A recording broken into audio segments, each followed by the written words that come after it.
Hello everyone, मेरा नाम है अर्पित कुमार शर्मा और मेरे साथ हैं रोथर जेलिस इज माय नेम। ओके, तो रॉदर जेलिस यहाँ पर मेरे साथ हैं। आप लोग देख रहे हैं हमें 100% पर और आ गए हम लोग अपने दूसरे तीसरे चौथे वीडियो के साथ, जिसके अंदर हम लोग कॉलेज की बातें कर रहे थे, जिसमें top 10 government colleges of Madhya Pradesh की बातें चल रही थी। क्योंकि डीटी की काउंसलिंग कहीं ना कहीं चल रही है, तो बहुत जरूरी हो गया है आप लोगों को कॉलेजेस के बारे में बताना। और तो लगातार हम भी वन टू वन मतलब एक के बाद एक सारे कॉलेजेस को कवर करने वाले हैं, टॉप 10 राइट। सो आप जो दूसरे नंबर का कॉलेज है हमारा मध्य प्रदेश के हिसाब से अगर देखा जाए, आईटीज एनआईटी ट्रिपल आई को छोड़ दिया जाए तो ये है IETDAVV राइट। आप इसे बोल सकते हो, वैसे मैं इसको बोलता हूँ DAVV, देवी अहिल्याबाई विश्वविद्यालय, लेकिन इसका दूसरा नाम भी है आईआईटी के नाम से आपको मिलेगा। और जैसे कि आप देख पा रहे हो ये कॉलेज 1996 का है, गवर्नमेंट है, अप्रूव्ड बाय AICTC से अप्रूव्ड है।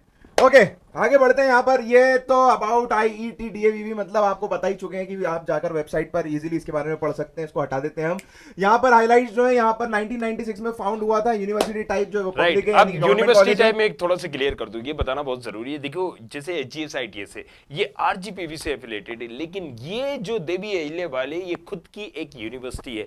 और यहाँ पर यूनिवर्सिटी क्योंकि खुद की है, जो आरजीपीवी से कहीं ना कहीं कनेक्टेड नहीं है। लेकिन अच्छी बात यह है कि इसकी जो काउंसलिंग है वो DTE के थ्रू ही होती है।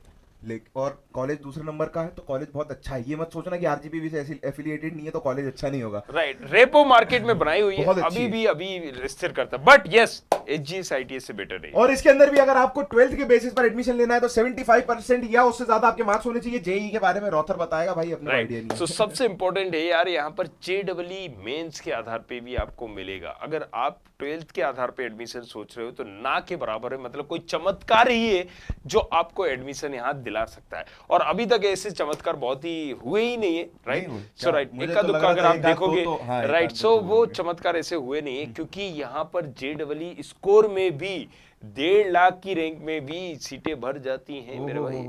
तभी तो दूसरे नंबर का कॉलेज है। हाँ, राइट, तभी दूसरे नंबर का। ओके, तो चलिए आगे बढ़ते हैं यहाँ पर। लेकिन उससे पहले थोड़ा सा हम यहाँ चलते हैं, शायद हम कुछ भूल गए। ओके, नहीं, कुछ भी और नहीं, MSc वगैरह PhD भी कराता है, तो अलग अलग कोर्सेज कराता है। हम सिर्फ आज स्पेशली बात करेंगे इंजीनियरिंग के बारे में, ब्रांचेस के बारे में। तो यहाँ पर पहली ब्रांच आप लोगों के पास आ जाती है सिविल इंजीनियरिंग। तो सिविल इंजीनियरिंग के बारे में बता रहा हूँ। राइट, सिविल इंजीनियरिंग के बारे में अगर हम बात करें तो इस कॉलेजेस में इस ब्रांच की रेपो है नंबर 4 पर, राइट। अब नंबर 3 नंबर 4 पर इसको कंसीडर कर सकते हैं, क्योंकि पहले नंबर पे CS और IT हमेशा बूम चल रहा है यार इन ब्रांचेस का। तो ये तो आपको हर कॉलेज में पहले और दूसरे नंबर पर और मिलेंगी। दूसरे पे अगर हम कट ऑफ के हिसाब से देखें तो तीसरे नंबर पे ET लोग प्रेफर करते हैं। बताओ, CSIT की बात चली और सबसे पहले यहाँ पर कंप्यूटर साइंस एंड इंजीनियरिंग आ गया हमारे पास। तो कंप्यूटर साइंस एंड इंजीनियरिंग कहीं ना कहीं सबसे ज्यादा टारगेटेड ब्रांच होती है। लोग NIT IIT और तीसरा क्या होता है आपका, ट्रिपल IIT को भी छोड़ देते हैं, राइट, यहाँ पर कंप्यूटर साइंस लेने के लिए। और ये जो अब आप बोलोगे यार IITs NIT ट्रिपल IIT छोड़ देते हैं, राइट। सो कई लोग प्रेफर करते हैं, बाकी में ये सच बात है। लेकिन IIT ऐसा नहीं कि आपको NIT टॉप लेवल के मिल रहे हैं आप छोड़ देंगे। लो लेवल के जो होते हैं, अब आप यहाँ पर अगर बात करते हैं तो पिछली बार श्रीनगर पूरा खाली गया था, राइट। सो बहुत सारी चीजें लोग जाना नहीं चाहते, मान लीजिए असम नहीं जाना चाहते, गोवा नहीं, हाटी नहीं जाना चाहते हैं। सो फिर वो प्रेफर करते हैं यार कुछ ऐसे कॉलेजेस, ठीक है, मिड रेंज के कॉलेजेस हों, अगर इनके बाद हम कंसीडर करें तो उनमें से एक ये कॉलेज है, अच्छा कॉलेज है, आप चूज कर सकते हैं। अगली ब्रांच आप लोगों के सामने आ रही है इलेक्ट्रॉनिक्स एंड इंस्ट्रूमेंटेशन, जो कि कहीं ना कहीं थोड़ी सी नहीं, बहुत ज्यादा नीचे, मतलब सबसे नीचे आप इसको बोलोगे। जो लास्ट ब्रांच इसकी मानी जाएगी, रीजन ET के भी बाद आती है, इलेक्ट्रॉनिक टेलीकम्युनिकेशन है और इलेक्ट्रॉनिक इंस्ट्रूमेंटेशन है, मतलब DAVV की सबसे निचली कैटेगरी की ब्रांच है। आगे की ब्रांच जो आती है वो आती है इलेक्ट्रॉनिक्स एंड टेलीकम्युनिकेशन। मेरे ख्याल में ये ब्रांच जो है रॉथर, ये ब्रांच इसको 30 से 24 नंबर पे आप रख सकते हो, या तो सिविल के बाद या सिविल से पहले। जो लोग CS में स्पेसिफिक जाना चाहते हैं, वो CS बैकग्राउंड में वो EC के करीब जो जाना चाहते हैं वो ET को ले सकते हैं एज ए कंपेयर। तो मैं नंबर 3 राइट और नंबर 4 पे इस ब्रांच को रखूंगा, इलेक्ट्रॉनिक्स एंड कम्युनिकेशन। ओके, अब आगे की, ओहो, यहाँ पर सीधे आ गई है दूसरे नंबर के कॉलेज की दूसरे नंबर की ब्रांच, जिसका नाम था इंफॉर्मेशन टेक्नोलॉजी। और यहाँ पर मच्छर बहुत हो गए, राइट। एक मच्छर आदमी को इतना बनाता है। चलिए 5वें नंबर पे अगर हमारा ये है मैकेनिकल इंजीनियरिंग, तो मैकेनिकल इंजीनियरिंग जो है वो ले रही है 5 नंबर का स्थान DAVV कॉलेज के अंदर। दोस्तों मैं आप लोगों को बता दूं, हमारी जो सीरीज चल रही है इसको ध्यान से देखिएगा, आपको बहुत ज्यादा मदद मिलने वाली है आपकी काउंसलिंग में। जल्दी से हम बात करते हैं यहाँ पर CS number 1, number 2 IT, number 3 पे आप सिविल, नंबर 4 पे मैकेनिकल और फिर नंबर 5 पे ET या EI। और कुछ केसेस में अगर आप ईसी बैकग्राउंड रख रहे हो तो नंबर 3 पर आप ईटी को रख सकते हो इंस्टीट्यूट ऑफ ईसी।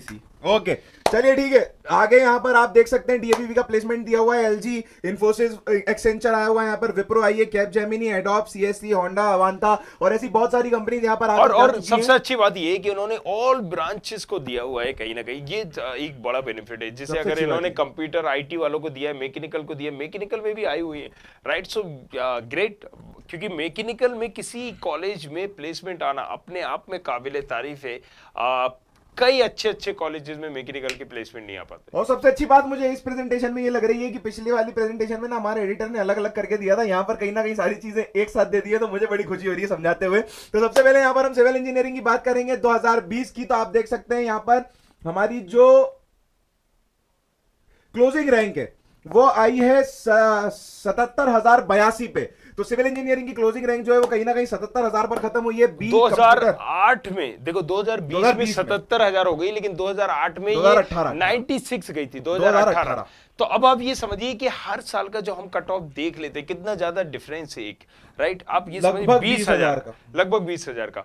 सो 1 लाख के अंदर क्लोज हो रही है और उसमें भी 20,000 का डिफरेंस है। तो डिपेंड करता है यार हर साल कैसे, किस तरीके के, किस कैटेगरी के लोग वहां पहुंच रहे हैं। मतलब जितना ज्यादा कॉलेज तरक्की कर रहा है उतने ज्यादा अच्छे जो माइंड हैं वो इसके अंदर एडमिशन लेते जा रहे हैं। रैंक कम होती जा रही है दोस्तों, मेहनत बढ़ती जा रही है और मेहनत करने के लिए काउंसलिंग ढंग से करना जरूरी है।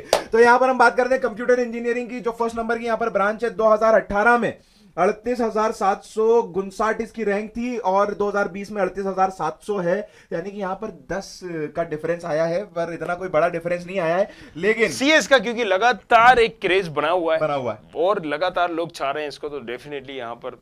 उसके बाद आती है हमारी सबसे क्या बोले यार, जो आखिरी में हमने रखी हुई है इलेक्ट्रॉनिक्स एंड इंस्ट्रूमेंटेशन इंजीनियरिंग। 2018 में इसकी 80,812 पे क्लोजिंग रैंक हुई थी और इस बार 2020 में 31,075, यहाँ पर भी लगभग 71,075, इस पे भी लगभग 10,000 का डिफरेंस जो है वो आया रहता है। आगे बात करते हैं हम लोग इलेक्ट्रॉनिक्स एंड टेलीकम्युनिकेशन इंजीनियरिंग की। Electronics and telecommunication engineering 3rd number या 4th नंबर पर जो आपने नहीं, जैसे कि इसने बताया 64,000 नहीं 3rd नंबर या 4th नंबर पर बताया ना आपने। मैंने बताया अगर आप ईसी लेना चाहते हो तो ईसी की जगह आप ईटी को रख सकते हो 3 नंबर पे या 4th नंबर पे। मैं यहाँ पर प्रेफर करूंगा सिविल मैकेनिकल के बाद। ओके, तो इसकी जो 2018 की हम बात करें तो वो है 71,161 पर इसकी क्लोजिंग रैंक थी। 2020 में ये कम हो गई है और कम होने के बाद ये हो गई है 64,549, 64,549। अब आप यहाँ सोचिए कि ये ब्रांच और सिविल की बात करें तो वो 96 तक गई है और ये ब्रांच यहाँ पर 70-80 में लग गई। रीजन यही है कि जब जिसको सीएसआईटी नहीं मिलता है तो वो ईटी पर अटैक करता है और दिस इज द रीजन ये ब्रांच उठ जाती है एकदम से यहां से यहां। ओके, तो चलिए टेलीकम्युनिकेशन इंजीनियरिंग के बाद हम बात करते हैं इंफॉर्मेशन टेक्नोलॉजी की, जो है दूसरे नंबर की ब्रांच इस दूसरे नंबर के कॉलेज में। ये 2018 में कहीं ना कहीं 71,100, आपने आगे बढ़ा दिया क्या होता है? नहीं अच्छा, 2018 पे 50,156 पर ही क्लोजिंग रैंक थी और 2020 में 42,000 पे हो 42,000 पे, मतलब लगभग 8,000 का फटका जो है वो पड़ा है और वो भी नीचे ही गया है, यानी कि रैंक जो वो इंक्रीज ही हुई है। अब आप देखिए यहाँ पर 38,000 पे सीएस क्लोज हो गई और 42,000 पे आईटी क्लोज हो गई। मतलब सीएस आईटी यहाँ पर लगभग 4,000 की रैंक पे क्लोज हो रही है। मतलब कितना कंपटीशन है दोस्त इस ब्रांच में, वो भी डीएवीवी के अंदर, बहुत जबरदस्त हो गया। बात आती है हमारे सामने मैकेनिकल इंजीनियरिंग, जो कि 2018 में कहीं ना कहीं 62,000 पर क्लोज हुई है और 2020 में 70,000 पर। तो ये थोड़ा सा ऊपर नीचे हो गया मामला, लेकिन कोई बात नहीं।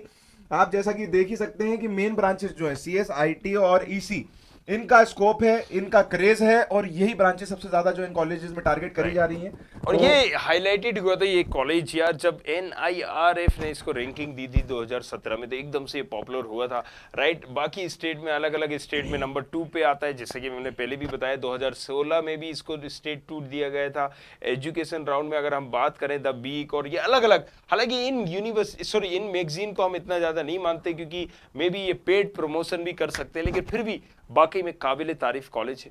HGS के बाद अगर आप इस कॉलेज को देख रहे हो तो नो डाउट आंख बंद करके भरोसा कर सकते हैं, क्योंकि इस कॉलेज में कहीं ना कहीं सोर्सेज भी है, रिसोर्सेज भी है, टीचर्स भी अच्छे हैं, फैकल्टीज भी अच्छी हैं और कैंपस भी और मैं आपको बता दूं बीबीए हो या एमबीए हो, बाकी अगर ब्रांचेस के लिए भी इसमें कंपटीशन होता है और कहीं ना कहीं एक लोग मरते हैं इसमें लेने के लिए।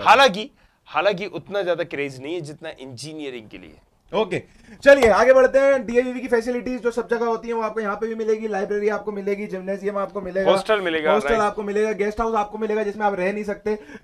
अब बाकी चीजें आप पढ़ Library, लेना, राइट। आपको laboratories, टीवी भी मिल जाएगी, हॉल भी मिल जाएगा, बहुत सारी चीजें। कैफेटेरिया वगैरह सब मिल जाएगा। उससे पहले यार हमें यहाँ पर ये बताना चाहिए, राइट, कितनी सारी बुक है उनके पास, लाख से भी ज्यादा बुक है यहाँ पर, राइट। अगर हम बात करें लैब्स की, इलेक्ट्रॉनिक लैब मिल जाएगी, कंप्यूटर लैब मिल जाएगी, electronic lab, digital electronic lab, तो बहुत सारी चीजें आपको मिल रही हैं। सो आई होप वीडियो आपको पसंद आया होगा, और इसके बाद भी अगर कोई डाउट है स्पेशली डीटी को लेकर तो आप पूछो हक से। चलो करें इंजीनियर। अब हम चलते हैं नेक्स्ट वीडियो बनाने के लिए, नेक्स्ट कॉलेज को लाने के लिए, क्योंकि हमें भी बनाना है धड़ाधड़। सो अभी भी यहाँ पर टॉप 10 सारे कॉलेजेस को कवर करेंगे। और अगर अभी तक आपने सब्सक्राइब नहीं किया है चैनल को तो फिर बताओ भैया क्या। भैया जल्दी से सब्सक्राइब कर दो, दोनों हमारे चैनल हैं, स्टूडेंट खबरी भी और 100% भी, दोनों को सब्सक्राइब करो। दोनों चैनलों पर आप लोगों के लिए इंफॉर्मेशन रोज डल रही है, डेली डल रही है, नई नई इंफॉर्मेशन डाल रहे हैं। जिसने नहीं सब्सक्राइब किया उसका क्या बिगाड़ लोगे तुम? जिसने नहीं सब्सक्राइब किया उसका फ्यूचर बिगड़ जाएगा। कैसे ये हो सकता है, तो भाई सब्सक्राइब करो।